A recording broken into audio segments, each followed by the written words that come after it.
Hey everyone, Paper Cut here with a initial impression video. So yesterday, took off work and I played probably cumulative 8 hours of the DLC. I was not one of the content creators who got early access, so this is my first really messing around with the civs. And so I want to kind of give my thoughts on where I view Templars in House of Lancaster right now as DLC civs, and my thoughts of what kind of needs to happen in the future. For reference, I usually sit Conqueror, sometimes Conqueror 2. I've been playing the game since release. I coach. I make educational videos if this is your first time watching me, so check out my other stuff on YouTube. But I think there's been a lot of angst around House of Lancaster, how good it is early on, and what that means for the game. And I'll touch on that. But first, I played heavily Knights Templar because I hate playing civs that are considered really good, so I haven't touched Lancaster. I've only played Templar, but funny enough, I played a bunch of custom games when I first got on, and then I played 5 ranked matches, and each of my ranked games was against Lancaster. Actually, one was against another Templar player, but every other ranked game was against Lancaster. And what I think about Templars, I think Templars, on the enjoyment scale, are a very fun civ. I think their mechanics allow you to play in a unique way that feels different from other civs. I think Beastie touched upon this. I don't view Templars as a variant civ. They are a completely unique civ, just without their own voice lines, which, all in all, I care the most about civ construction and gameplay. The other art and touch-ups is really nice and gives it life, but to me, this feels like a completely unique civ that they could, at any point in time, when they have extra time and funds and stuff like that, just slap on voice lines for them. I think what's unique about Knights Templar is that they have so many different ways to play. They're very much like IU-bid in the sense that you have so many options on age up, similar with Byzantines, with how Byzantines you have so many options when it comes to your unit construction and roster through mercenaries. You just have so many ways to play. Now what that leads to is, I think it's going to take a long time for people to really figure out what's the best thing of the civ. I think what's going to make Templars kind of middle of the pack for a lot of people is how they... I think there isn't going to be, this is the way you play Templars. I think they're going to be a type of civ that's like, in this map, against this matchup, you should do these age ups. If you're trying to do this for this advantage, do these age ups. Because they don't really have anything early that makes them overpowered. Instead, a lot of their bonuses seem to gear towards, if you can reach a really good spot in castle, you'll be rolling. For those who don't know a lot about Templars, their kind of eco bonuses are the fact that wood gives them food and they don't need lumber camps, which is actually very nice. So you can do things like go a super fast second TC because your woodvilles are giving you the food. When you age up in TC, which is a fast age up. Like, you age up really quickly, but you do not make vills during that. So that, I think that's their way of compensating for the fact that you get good wood gathering eco, and you also get the pilgrims. The pilgrims are a research in the TC, so you basically lose another vill researching it. That sends pilgrims to sacred sites and gives you gold. Now, Templars' early eco is awful. It's really hard to do things in early feudal because your eco is just not great. But man, once you start getting multiple pilgrims, once you get some eco upgrades, their eco actually feels very good. My dog Tony is getting really upset behind us. And so if you get to that point, it feels like a very strong civ. And if you use their specialized units well, you can feel very strong. That leads me to another thing about Templars, which makes them feel kind of bad at times, is that their units are highly specialized. They don't really have one unit that you just mass and win outside of Maple Templar Brothers. They're Knights and Castle, but they're very expensive. But they all have very unique abilities, unique things they can do, which then leads to, if you're able to max and lean into those special abilities, then makes them really good. But there's just so much to unpack with them. So I think a lot of people are losing early with them just because they are so much more difficult. But I think they're going to be a really fun civ to explore over time. So for someone like me who plays strategy games to take on complexity and to learn and figure out and unpack, Templars is a really fun civ. I've tried Feudal All-Inning, I've tried 2TC. I think those both have a lot of merit. I haven't really tried fast casting with them yet. Templars can get a very fast second TC because they don't need villagers on food when they're aging up, nor do they need villagers on food as they're gathering the resources for second TC, because as they're gathering wood, they are getting food. So they can do a very fast second TC. But it's just like, it's so easy to be too greedy with them. If you're trying to invest heavily into going sacred sites with your pilgrims, you're going to end up, you can just get easily attacked and die. So yes. Now, funny enough, before I really go into my thoughts on Lancaster, the the demon of the ladder. I think an interesting point is, I think Templars is not a great matchup for Lancaster. I think Lancaster's eco so safe early, and since Templars early eco is not that great, it's hard for them to pressure. I think Templars are really gearing towards like mid to late castle as like a really big power point for them. Yet Lancaster's eco is hardcore popping at that point, and they have a lot of ways to slow you down. That I think Templars is not a great matchup for them, which is also leading to people who are playing Templars into Lancaster. I think it feels especially bad. I lost every single game I played as Templars against Lancaster except for one, and that's because the Lancaster player did 2 TC into manners, and that was so economically greedy that I was able to win in a feudal line. But if they're not being that greedy, if they're just doing manners like normal, it's really hard to beat. So Lancaster. Yes, Lancaster is strong. 2, I think it is causing people undue stress and turmoil.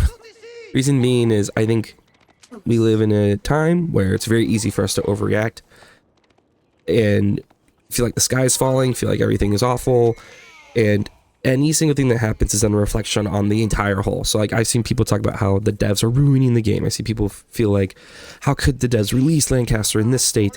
I think what has been shown again and again in this game is that when people initially think something is really bad or overpowered, once people figure out what the weaknesses are, the devs are just letting that happen. The devs, I trust in the sense that they have spent a long time testing these civs. I don't think they constructed them and threw them out there and said good luck. I think they know things about weaknesses in Lancaster that people haven't uncovered yet.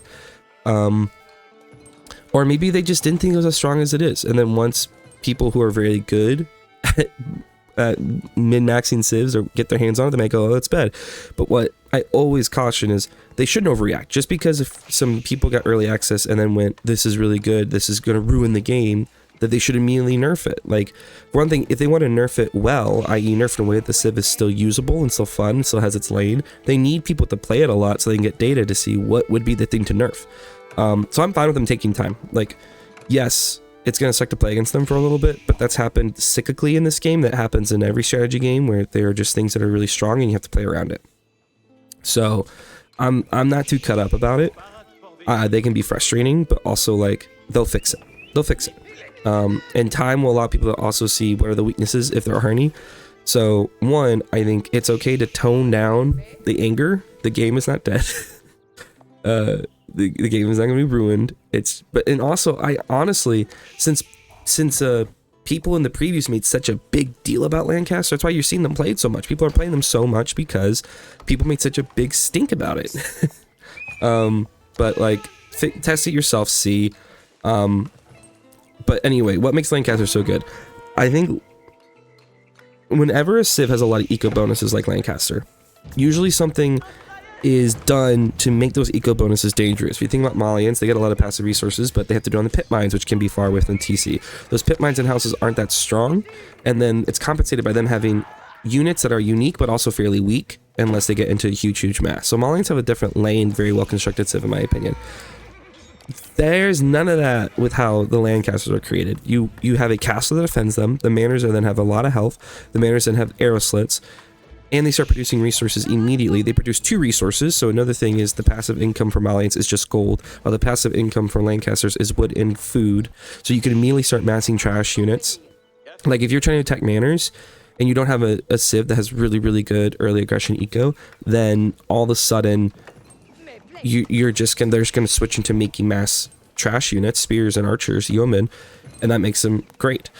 And that would be okay if on the flip side they had something that would put the manors in danger. So I think some things they could change is one, make it so the manors have to be spread out like cisterns, make the manors weaker, make the upgrades sit in castles, something that slows down the manor boom, because right now it's way too easy for Lancaster to just boom 9 manors and not feel that much danger.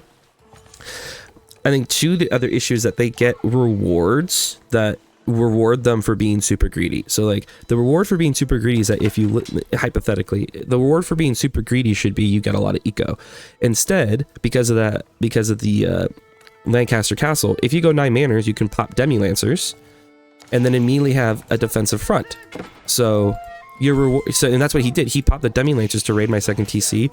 So he never had to pivot into a barracks or a stable. He never had to pivot into that and then make the units. He got to instantly, because he greeted up to a bunch of manners, plop Demi-Lancers and attack me.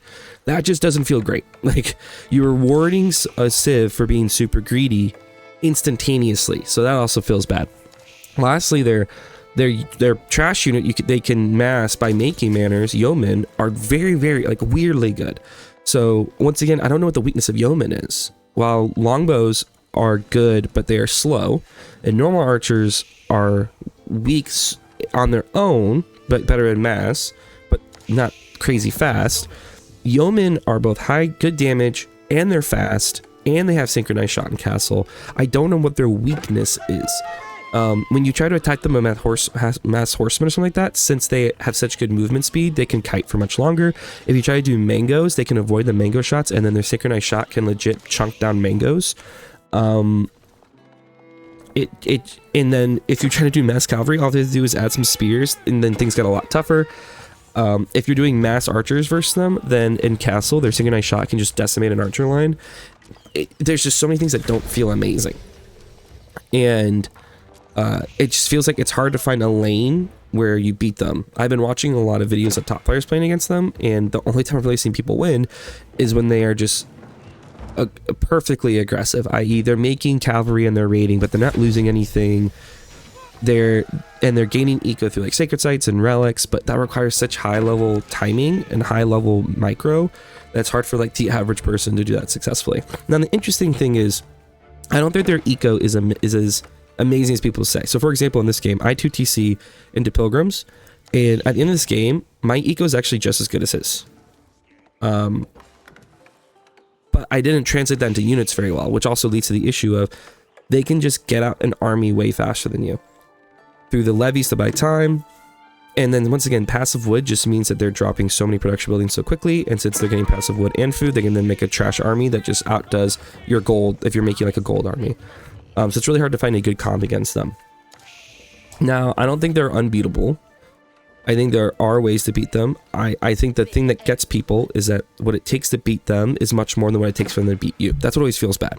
Scene change. Sorry, my wife had a call, so I'm now finishing the video here. As I was saying, a Civ is considered broken, in my opinion, when it can do things easier that make it so like a lower skill player can beat a higher skill player just from playing the normal part of the Civ. And it's generally easy to do.